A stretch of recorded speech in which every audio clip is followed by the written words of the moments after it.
What's up guys, welcome back to Go-Kart Garage. My name is Owen and today I'm going to be showing you how to properly oil your go-kart clutch. For this video you will need 10W30 oil and you will also need a snap ring plier set. So the first thing that you're going to want to do is take off the snap ring. That way you can take off the outer casing of the clutch.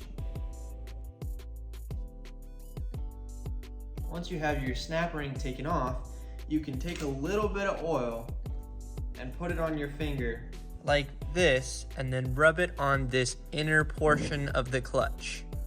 That should be all it takes. Shouldn't need too much, and then you just put the top of the clutch back on, put your snap ring back on, and your clutch should be good to go.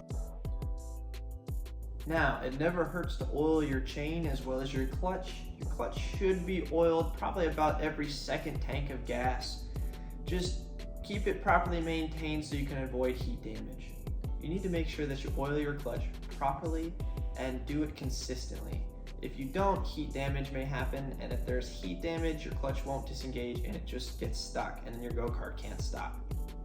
If your clutch has heat damage, your clutch is pretty much toast and you're gonna have to order a new clutch. Thanks for watching. Make sure you subscribe and leave a like.